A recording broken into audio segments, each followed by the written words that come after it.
Hi guys, welcome back to Jerk Block Talk. I'm Jason Fernandez. We're here at CrossFit Rife, and today we're going to step off the floor and we're going to talk about internships, and specifically timeline for internships. We did another video on internships, so go check that out. It's more on the intent of internships. But today we're going to dive a little bit more into the timeline. And the short answer is it depends, right? So there's a couple things that it depends on, but regardless of what your timeline ends up looking like, there's some things that will help you determine what that timeline should look like, but the outcome should still kind of be the same. Now, there's three kind of major things I think there's probably to consider when you're setting up your internship and what your timeline is. And at the end of this, I'll go into how we run ours. And that's not the way, it's just a way. And the first piece is like, what is the need? Like, what is the urgency for you to bring on extra coaches? There's legitimate scenarios where like you may need a coach tomorrow. So you may need to have a little bit shorter internship. So that's the first thing, is determine like how quickly do you need somebody so that you can give yourself a realistic expectation about bringing on help. There's if you guys haven't listened to Ben Bergeron, he just started a podcast. It's called Chasing Excellence. And on the last episode, he talked about kind of like when you should be bringing on coaches. And in there, he said, like, you know, if you're under 150 members, like in large part, it should just be you, which means a lot of coaching on the floor. And that's not necessarily the way that we've done it here. But that was out of necessity. But I do tend to agree with that. And if I could go back and do it again, I would probably abide by that rule a little bit more stringently. So really determine what your need is. If you just kind of want to get off of the floor because you're tired, but you only have, 40 to 50 members, it's probably not time for you to bring on any help. Like, you need to suck it up, grow your base. And then as you have more and more members and you have more and more people to manage, that's when you want to start bringing on people through your internship program. Now, I've seen everything from 30 days to a year. A year is long, right? And it all really depends on, like, if you don't really have this urgent need for coaches and you want to be really thorough in your vetting process and your development of the coaches, that's fine. A year is long. 6 months is also perfectly acceptable. Again, it just depends on what your need is and what you're trying to get as a finished product within your internship.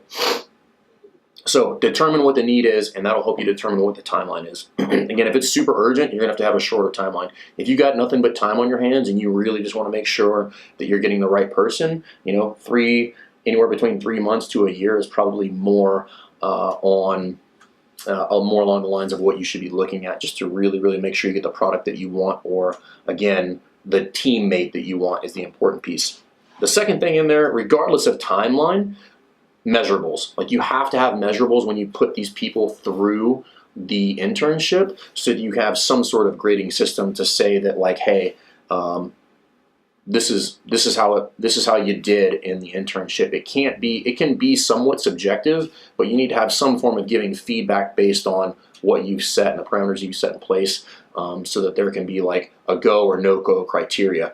Because just because you have an internship doesn't necessarily mean that people are going to make it through the internship, and arguably everybody shouldn't make it through the internship. So regardless of timeline, there need to be measurables that need to be met by the people that are going through the internship, and whether it's 30 days or a year, they still have to get those checks in the box in order to get that. So that's the second one. First one is determine what the need is.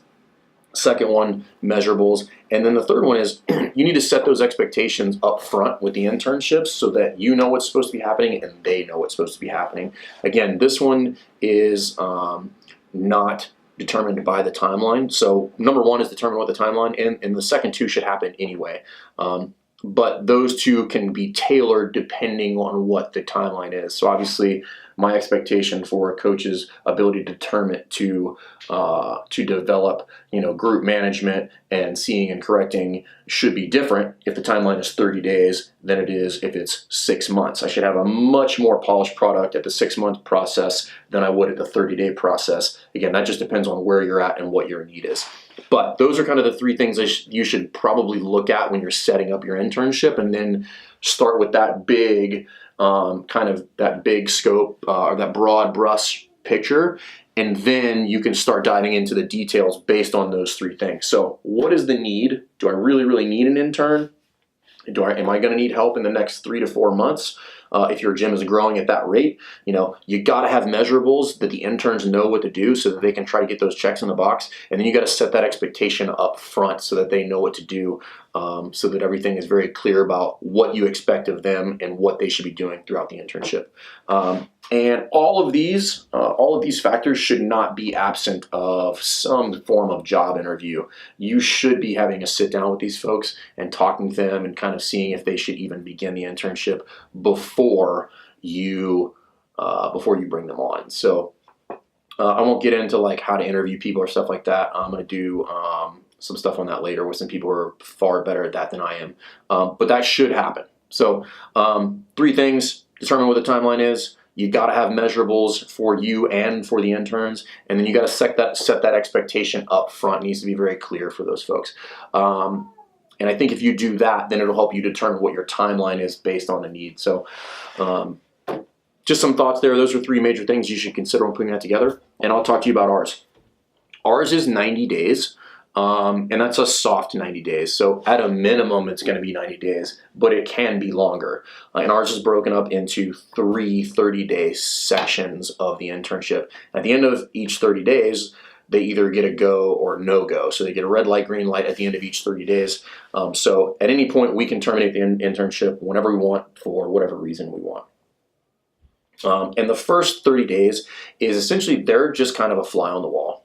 We just want them to look, listen, and learn. Not real concerned about what they think at that point. Like, I just want them to understand what we're doing, the mechanics of what's happening on the floor, how we do things, our logistics, things of that nature, get the culture, if they weren't already a member. And even that would be a little bit different because our culture as a staff is designed a little bit more intentionally than for the members. The second 30-day period is where we kind of allow them to start working on their time management. So the second 30-day period, so days 31 through 60, they're going to run kind of the general warm-up. They're going to run all the line drills. They're going to do workout briefs and stuff like that at the board. And we're just going to kind of evaluate how they interact with people. They won't be teaching any specific movements. They won't be getting into progressions or anything like that. So it's basically like doing the warm-ups, cool downs, and WOD briefs is the second 30 days. We just want to look at all those things: group management, public speaking, skill sets, things of that nature. The third piece is broken up into 2 parts. So the first 2 weeks is kind of under instruction, meaning like the coach is going to be kind of on their hip the entire time for 2 weeks as they go through that. But they're going to be running the class. So now they're going to be doing the brief, the warm-up, teaching all of the movements, going through the workout, and then teaching the cool down. And the coach will be there kind of right by their side, still interacting with the group and the members for about 2 weeks. And then the second 2 weeks of that, 61 through 90 days, they're on their own. And I don't mean like on their own, like we're not going to have anybody else there. The coach or the staff member will be off to the side, and that person has the class. And it's theirs. And the only time we'll intervene is if they say something, completely incorrect, or for some reason that client experience is being really degraded for some reason. But by and large, we try not to interfere there. We want to see how they interact with a group. We want to see how they react to certain scenarios, and then we'll do debriefs on all of that. And at the end of each 30-day period, and after when they teach that, we'll do an immediate debrief, which will go to me and to the internship. And what we're looking for is for them to implement that feedback as they go through. So that's ours. It's not perfect by any stretch of the imagination, and it's changed several times. And this is just where we're at now for what we need. And again, that has morphed into this at this point. So again, how long should an internship be? It depends on what it is that you need and what it is that you're looking for. If you're in a crunch, you have to design something that still meets the criteria to give you the product that you want. Remember, those three things: determine what the need is, you got to have measurables in there so that you can grade it, and then you got to set the expectation up front, because they just need to know if they're walking into, you know, a hailstorm that's 30 days long, or they have a little bit more time to develop. So again, there's no perfect format for that. I think I'm going to try to create a Google Doc and give you guys the parameters for our internship. If you guys want to steal it, that's great. Ours is kind of I've stolen some stuff from some different places, and then tailored it to exactly how we want it to run. So again, it's not perfect. It's just what we've developed over the years. So I hope you like it. I hope this helps kind of determine how you want to do your internships. If you're not, I would recommend it. And if you like this content, please subscribe to the YouTube channel, and we'll see you next time. Thanks.